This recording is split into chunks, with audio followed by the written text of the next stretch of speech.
La pera que estaba en la mesa desapareció. Pregunté, ¿quién se la comió? Y todos decían, yo no fui.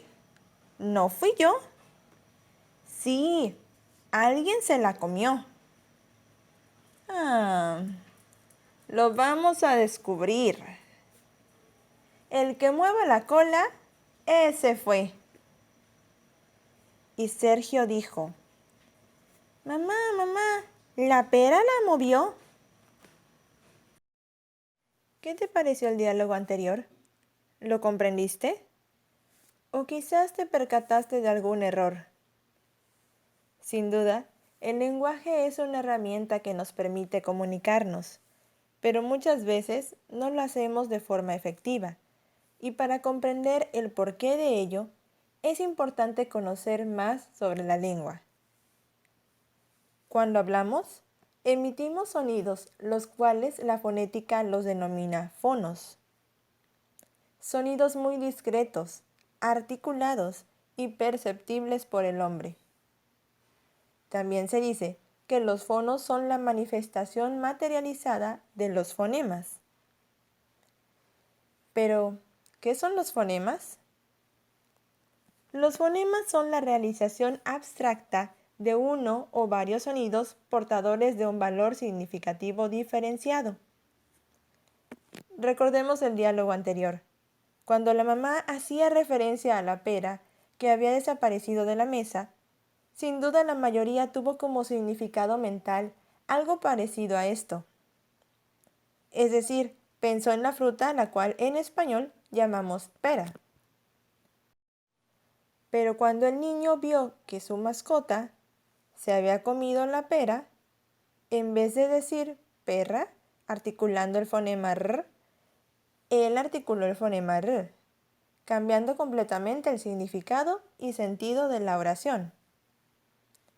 Esos son los fonemas, las unidades abstractas mínimas indivisibles que carecen de significado por sí mismos, pero que cambian el significado de una palabra. Aquí tenemos algunos ejemplos como la palabra río cambia completamente si decimos mío. Un solo fonema cambia todo el significado. Entonces, ¿nosotros hablamos fonemas? A decir verdad, lo que articulamos no son fonemas, sino alófonos, puesto que estos son las variantes en la pronunciación de un fonema. Estos no cambian el significado de una palabra. Lo que cambia viene siendo la articulación, el punto de articulación o el modo de articulación de la lengua para emitir ese alófono. Pero el significado de la palabra sigue siendo el mismo.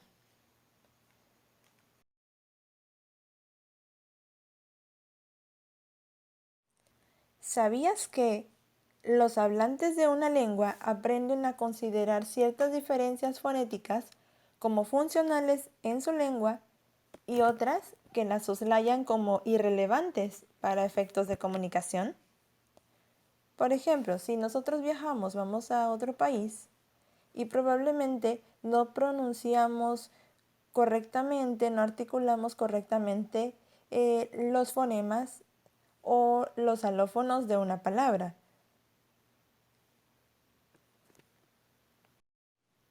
Y un hablante nativo, claro que va a distinguir esas diferencias, esos alófonos dentro de una palabra. Por ejemplo, en inglés el sonido d o el sonido th son distintos y probablemente una persona que hable español o cualquier otro idioma no va a tener este alófono dentro de los alófonos de su lengua. Así que vas a tener que aprenderlo o adquirirlo después, pero es otro proceso. La interpretación de los sonidos cambia de una lengua a otra.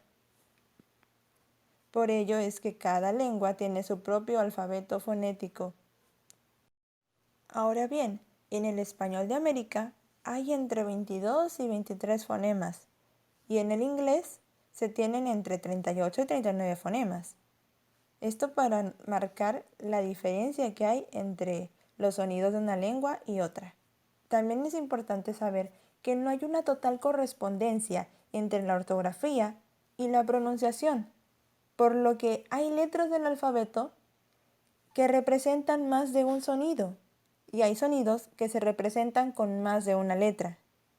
Además, hay letras que no representan ningún sonido. Entonces, ¿cómo hacemos para transcribir los sonidos de una lengua?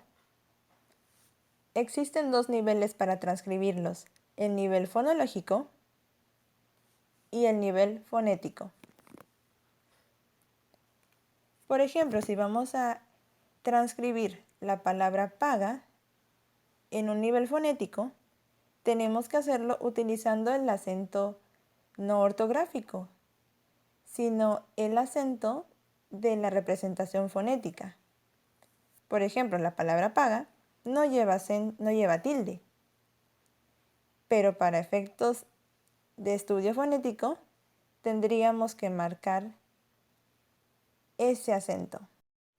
A continuación se muestra el alfabeto fonético del castellano y del español americano, mostrando primero los sonidos vocálicos, los fonemas y sus respectivos alófonos. Por ello se dice que todo fonema tiene uno o varios alófonos, pero al menos una realización fonética, y cada alófono pertenece siempre a un determinado fonema y solo a un fonema. Ahora vamos a hablar de la variación libre y los rasgos pertinentes. Cuando dos unidades fonéticamente distintas se presentan en el mismo contexto sin que se produzca un mutuo contraste, es decir, que no se constituye una palabra diferente, se dice que los dos fonemas se presentan en variación libre. Por ejemplo, tenemos la palabra largo o largo. Es la misma palabra, pero se le dio más énfasis en la pronunciación en la segunda emisión, largo. Aquí podemos ver que la distinción de los fonemas r y r no son pertinentes. Sin embargo, se considera pertinente la distinción de los fonemas r y r en caso de las parejas de palabras en posición intervocálica, como en pero, perro, o cerro, cero. Cuando estos fonemas van entre vocales, ahí sí causa una distinción pertinente, ya que cambia completamente el significado de la palabra por el cambio de fonema. Trubetskoy y los fonólogos de Praga demostraron que es posible realizar un análisis ulterior del fonema al determinar sus rasgos distintivos, y que los fonemas de la lengua deben clasificarse considerando sus diferencias y también las semejanzas que presente cada uno de ellos en relación con los demás fonemas del sistema. Y una vez que se ha determinado cuáles y cuántos son los fonemas de una lengua, es posible analizar cada uno de ellos para definir sus características articulatorias o sus rasgos de sonoridad. A estas notas se le conoce como rasgos distintivos del fonema. Y dada la importancia otorgada a los rasgos distintivos de los fonemas, en 1932, Jacobson replantó su definición de fonema al decir que son un conjunto de esas propiedades de sonidos concurrentes que se utilizan en un idioma dado para distinguir palabras de un significado diferente. Así que la idea de los fonemas como compuestos de rasgos se debe a Jacobson. En 1949, Jacobson llevó los rasgos distintivos al centro del sistema fonológico.